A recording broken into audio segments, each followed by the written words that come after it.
Okay, hello everybody. Welcome to Korean Atlanta Mentorship. And in this video, we're just going to do another velocity banking review.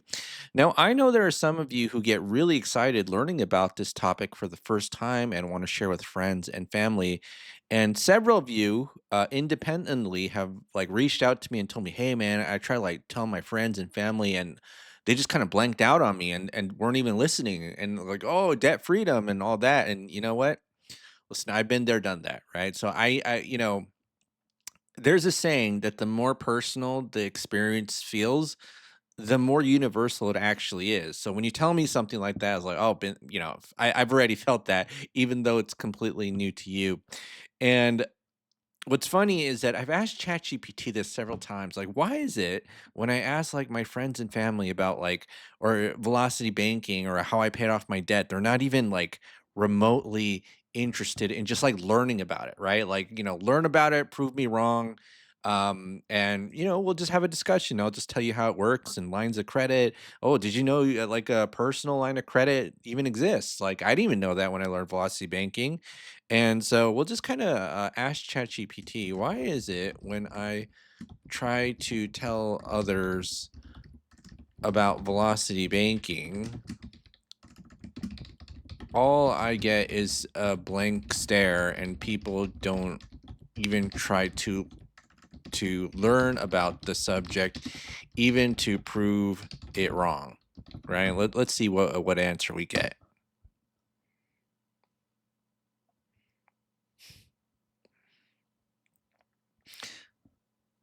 All right, so let's go ahead and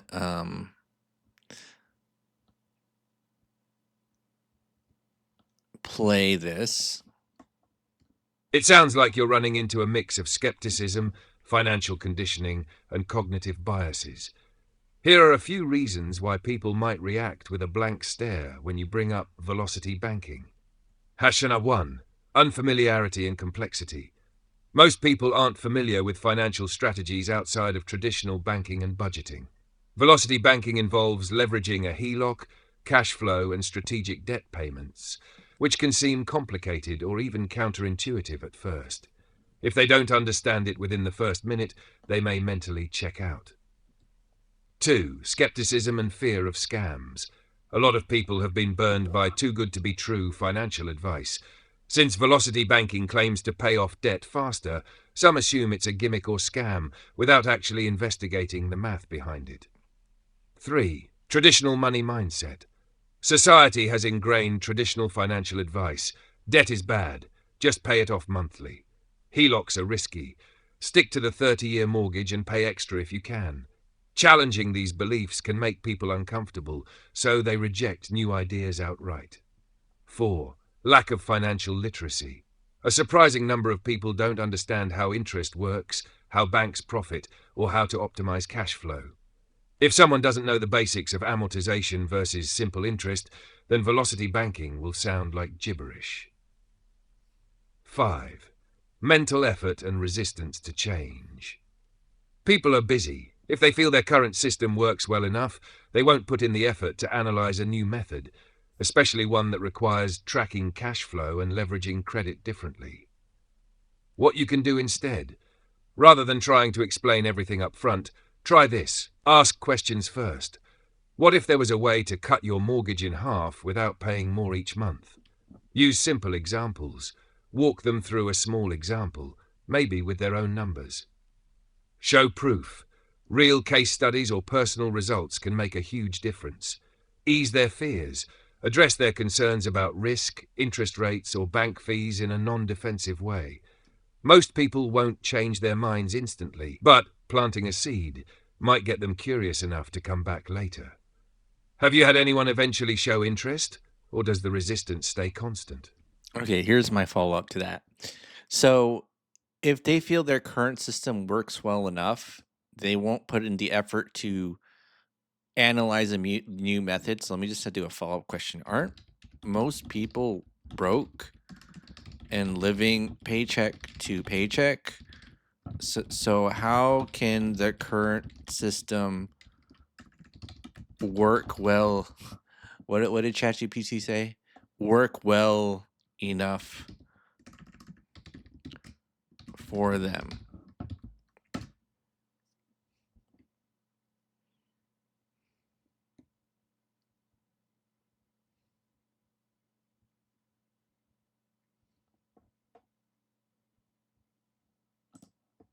Exactly. That's the irony. Most people are struggling financially, yet they still defend the very system that keeps them trapped. Why do people stick to a broken system? 1. Financial struggles feel normal. Most people live paycheck to paycheck, but since everyone around them does too, it just feels like the way life is. If they see their parents, friends, and co-workers struggling but surviving, they assume that's just how money works. 2. Comfort in familiarity. Even if the system isn't working, they at least understand it.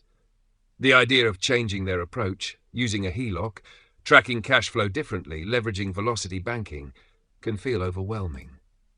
3. Debt equals bad mindset.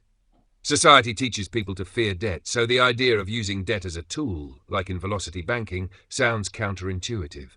They're told to just make minimum payments, maybe throw a little extra at their mortgage, and eventually they'll be debt-free. The 4. Learned helplessness. Many feel trapped in their financial situation, believing there's nothing I can do. If someone has been stuck for years, they may not believe a different system could actually work. 5. Media and traditional advice reinforce the status quo.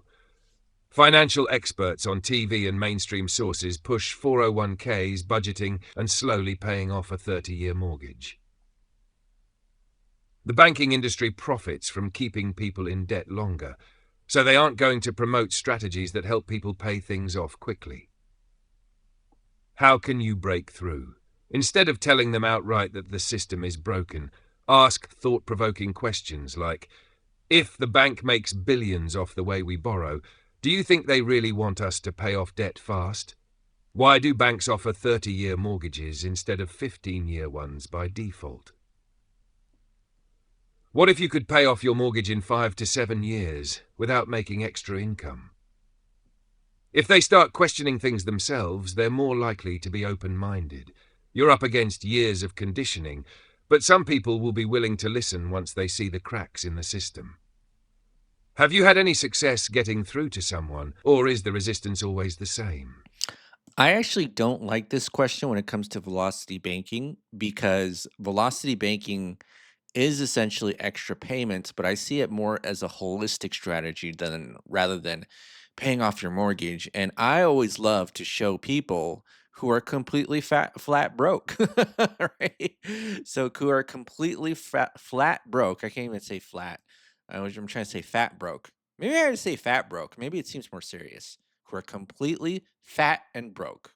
Well, maybe that sounds a little bit more harsh, but all right, completely flat broke and, if you have only $14 left over after all expenses, then life's going to be tough because you take a look at how many credit cards we have. We got plenty of credit card debt. We got auto loan, student loan, and a mortgage. And then we got our general expenses, food, gas, insurance. So all of our non debt related expenses are in the last line. And then we take a look here, right? Credit card one, two, three, auto loan, student loan, and then the mortgage. Okay. And so we have our savings here. And then what we're going to do is we're going to go ahead and essentially have the same budget and redirect our flow of money. And I'll tell you why this works. It's because essentially you're not saving money.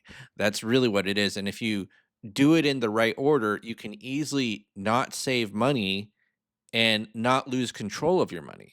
Because if you do banking the traditional way, okay, you just pay for stuff and then you have whatever's left over and then you apply whatever's left over into, I don't know, one of these debts. And so with your $14.10, what are you going to apply your extra money to? I don't know, right? But whether we have positive or negative savings during our debt payoff phase, we're just not going to save any money. And we're going to have something called cash flow. And the whole idea is that we're going to increase our cash flow by moving some debt into something called a line of credit. So, what's a line of credit? All it is a financial tool where you could borrow money, pay it back, and then use it over and over again. So, this is my home equity line of credit for $280,000. 280,000, which means I could click a button. I click a button on the bank's website. Okay. I click a button on the bank's website and I can dump up to $280,000 into my checking account and they'll charge me a 7.5% interest rate. They originally charged me 8. On the contract it said 8, and then I got, next month they said like 7.75 and the next month they said 7.5. And so that's where I'm at, right? To 7.5%, dump up to $280,000. And I remember when I signed that contract with the lawyer, because it is essentially a technically a mortgage. I was like, I got this. I had the power. Like, "Arr," okay, I could snap away, something. Not half of all life, but I something. I don't know what I'm snapping away. But as you can see right here, I don't save money. Right?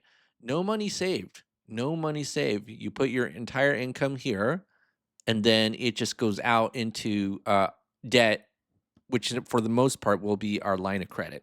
Okay, so let's go ahead and do this, right? And I am going to, okay, I'm going to do this. And so this is what are we doing? I don't even know. Okay, so let's go ahead and assume we have access to $100,000 line of credit, kind of like $100,000 credit card, but even better than a credit card because you can use it to pay anything. Credit cards, student loans. You can't use a credit card to pay an auto loan, student loan, or mortgage unless like you're paying like plastique, you know what I mean? Or doing cash advances, okay? Why not just use the right tool for the right job, right? Like you don't want to what's it called? Use a screwdriver when you can use I don't know, a hammer or something like that, right? Like construction people know this, right? You have various tools and you just don't use one, okay? All right, so now let's go ahead and do this. And so this is going to be, we're going to move some debt. Now, here's the other thing, too. A lot of people get this idea that if they're struggling, right, that they can get a free and clear line of credit. And 95%, I'll say 97% likelihood that's not going to happen. I know one exception, but I'm still not going to teach it. Okay. And the reason I'm not going to teach it is because you need a good foundation when it comes to getting credit. And believe it or not, banks don't lend money to people who need it, right? They don't lend money to people who need it. The average credit card debt in the US is only $6,000. It's only 6,000. I know like some of you are hearing that's like $6,000, that's a lot. I got over $580,000 in lines of credit, and the way I got that is because I have, I don't need money, okay? And I know it sounds weird, right? But you have to understand how banks work. So they if they know that you're bad with money, the max they'll give you is like a $7,000 credit card, okay? Average credit card debt in this country is only $6,000. And we're dealing with a situation where somebody has $72,000 of credit card debt. Yeah, you look at that, you sum it up, it's $72,000 of credit card debt. And so, a lot of people are like, well, how do you do with low income? I mean, if you just have one credit card, then you dump all your money into that one credit card. But banks don't like low income people.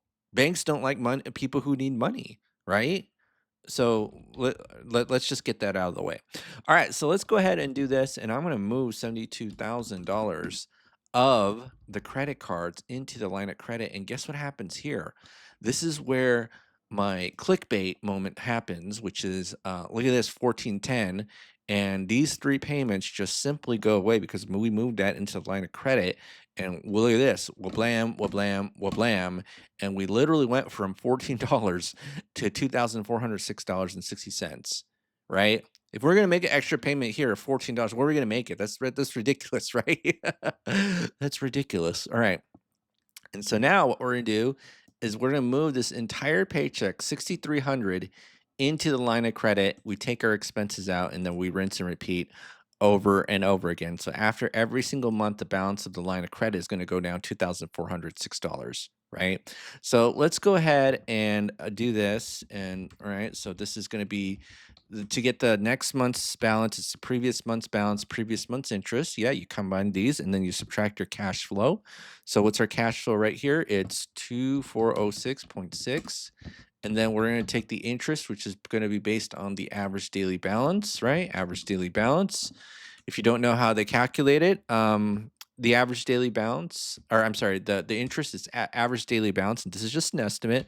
Multiply by the interest rate, so 8%. You see this 8% right here, and then you're like, "Whoa, you got to pay 5 grand per month?" No, it's 8% annual. which means you divide by 12 to get the monthly. Like, I honestly did not know that's how interest rates worked, when it comes to credit card, and I think that's why I was always afraid of those 30% numbers, you know? But take a look at this. All right, so I'm gonna do this, and then I'm gonna do this, control paste, and then we see that in about 3 years, we're good with our credit card debt, and so what was that, 34 months, right? So 34 months, and then 72K, we're all good. All right, and then now let's go to our loan calculator. So this is gonna be, we have this loan calculator, okay? And to be honest, like, where did I learn all this loan calculator stuff? I'm gonna show you right here. Give me 1 second. So there's this guy named Jeff Armstrong, right? Jeff Armstrong. You see this seller finance notes day one with Jeffrey Armstrong? I actually learned it from this guy. Like, he has this like 3-day course in this thing called Renatus, which I'm going to explain to you, where all you do is just learn about like um using a calculator and like the functions of the calculator. Like, you see the calculator right here, and then that's all I did, and I just like took it over and over again. That's how I kind of created like the Excel equivalent. But the Excel equivalent's easy because Excel already has these functions to help you calculate like the current balance and all that nonsense. But that's where I learned this from, right? So this guy's a smart dude, and he owned like 27 rental doors or something like that. And he was like, "Man, f rental real estate. I hate it." And then he got rid of it in Southern California. He had like 27 doors, also like no money down deals, and he's like, "I hate rental real estate." It's a very interesting story. I love it. I love it. All right, so let me just go ahead and get out of here. Okay. And let me go here and then 34 months. Wait, 34 months. Yeah. What's 34, 34, 34? And then you see the current balance right here. So let me go ahead and zoom in here. So this is the auto loan. This is the student loan. This is the mortgage. Why do the auto loan first? Why are we getting rid of the auto loan first? Is it because it's the lowest balance? Yeah, that has something to do with it. But also, we're focusing more on cash flow. Okay. So even though the student loan has a 6% interest rate, if we get rid of the student loan, we only get $444 of cash flow back. So 30 grand for $444, no thanks. Let's pay off the 9 grand to get about $400 of cash flow. And we're going to do that right now. So I'm going to go ahead and do this. And then this is going to be plus 99339, and this is going to be 0. And then I'm just going to do this, and then control V, and this is going to be 2801.91. All right. And then, so in 38 months, it's all paid off. So 38 months, it's 72 plus 22, which is going to be 94K, and then right here. All right, so now in 38 months, this is 0, 38, 38. Okay, so 29 grand, 29 grand. All right, so this is going to be right here. And again, the reason I'm moving the student loan into the line of credit is because the interest rate is similar. Now, if I have something like a situation where the interest rate is super low and the cash flow isn't that much, I'm not going to move the whole thing into a line of credit. So if this number is super bigly, we'll say that, then we're not moving into line of credit. If this were 8%, I wouldn't care. But okay, but I'm not going to move this into a line of credit. Okay. Not the whole thing, but the student loan, I feel comfortable because it has a similar interest rate, although it's always safe to move like 8% to 8%, right? And there are situations where that does happen, but that usually happens with real estate, whatchamacallit, 28, like investment loans. All right, so I'm going to do that. And then I am going to do this right here. So this is 0, and then 3 grand. And then I am going to do this.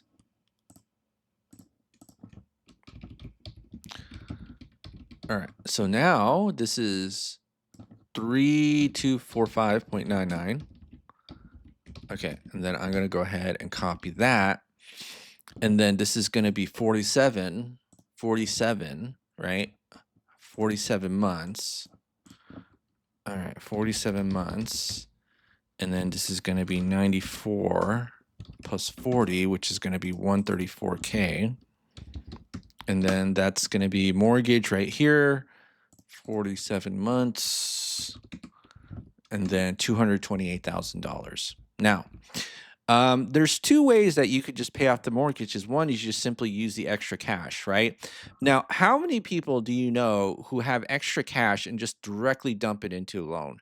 That's a very rare situation. And the reason why most people don't do that is because of what we call social conditioning and the need to have savings, right? I mean, this is a very low interest rate. You're not going to dump it into the extra cash into the loan. And if you can do that, I would actually say, hey, go for it, right? Like you don't need a line of credit to do this when you're at the stage where your mortgage is essentially your only debt, right? But the problem with doing extra cash directly into the mortgage is that when you dump the entire 3 grand into the mortgage, you can't get it out, right?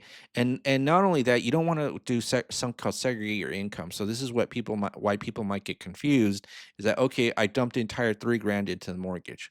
Whoopsie, I had an extra emergency expense. Okay, I'm just gonna get charge it on the credit card, right? Now you've essentially segregated your income, okay? And then it becomes confusing. So, because we just don't want to segregate our income, we just dump all of our money into that line of credit and just a small chunk, right? So let's just do like $7,000. So let's move $7,000 of the mortgage into the line of credit. And the beauty of this strategy is that I don't have to exactly budget, right? You know, when you don't throw all of your money into a loan, you can't get it back, and it's like, "Ooh, I feel uncomfortable with that because now I have to exactly budget." Or, "Oh, I did a credit card here, and now like I can't dump all of my money into one place." This is why this strategy is so awesome because I don't have to think. Yeah, and people might like be like kind of like not believe that, but that's the reason I do it this way. So I could just dump all my money into one place and not have to think and just let the cash flow do the work. Okay. So you can see that in 2 months, that 7,000 just essentially gets paid off. And so let me go ahead and open this velocity banking calculator. Give me one moment. All right, so this is a velocity banking calculator, and this is from Renatus. So if you don't know what Renatus is, it's I kind of showed you previously. It's an educational company where I learned most of this crap from, and so I actually resell the education. And if you're interested in not only learning about velocity banking, but other stuff, seller finance notes, real estate, financial literacy, blah blah, click the Google form link below. All right, so now let's go ahead and I'm going to dump, all right, I've put in the information here.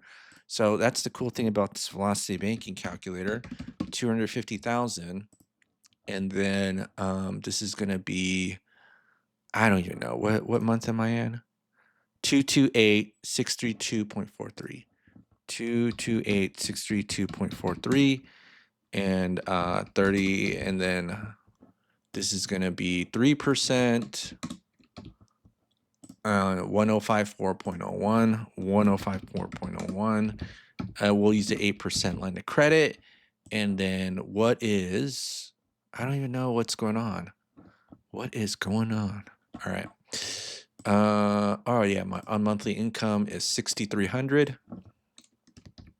And the expenses is everything except for the loan we're trying to pay off. So we're trying to pay this one off. So we're going to put $2,000 here, $2,000. And then the chunk amount, we'll just do a small chunk. And I'm going to show you here 4.8 years. Now, have you ever heard of someone pay off their mortgage in 4.8 years? I've never heard of it.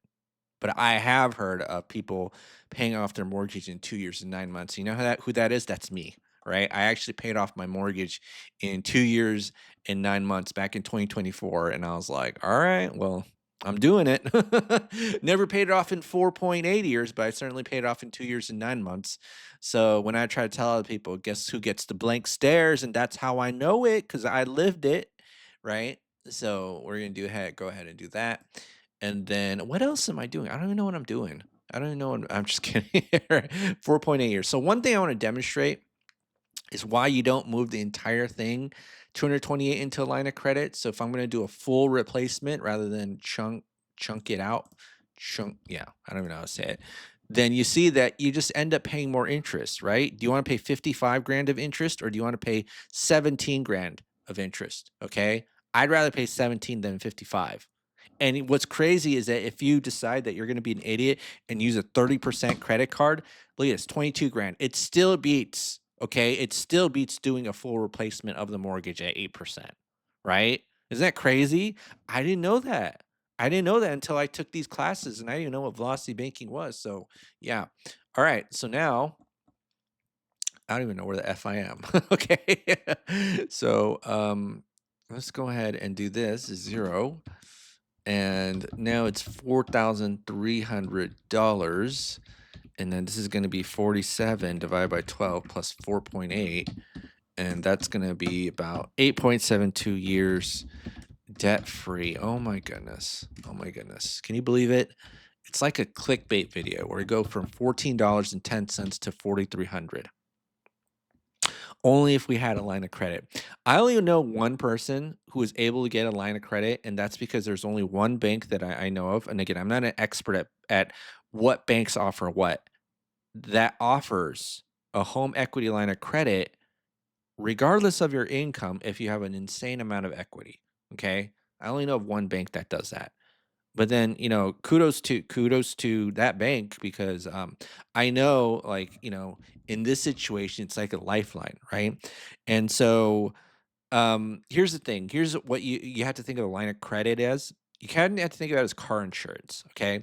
If you get car insurance before you crash a car, you're in a much better position than trying to get car insurance after you crash a car. And the problem that most people have is they're trying to crash the car metaphorically and then get the insurance, right? The insurance in this case, metaphorically, is the line of credit. And that's why I say don't try to get here and then try to get the line of credit. And I know that a lot of people are here. I'm not being insensitive to that, but I'm saying is that you need a good foundation, and most people don't want to learn that. That's why when you tell them, you get that velocity banking resistance that ChatGPT is talking about, right? Like their normal is broken, and they just don't want to learn, right? Until it's way way too late. I'm sorry, I'm spitting. I'm spitting. I spit at the mic. But until it's way way too late, and that's the irony. Okay. Yeah. All right. Well, that's it for today, folks. This is Crane Atlanta Mentorship, and this is Velocity Banking. And you might be wondering, why isn't anybody else doing this, right? Why isn't anybody else paying off their mortgage in 2 years and 9 months? I don't know. Or 4 years, or 5 or 7 or whatever, right? Like paying it in more than 30 is the most ridiculous proposition I've ever heard. All right. Well, that's it for today, folks. Have a great day, and I'll see you all next video.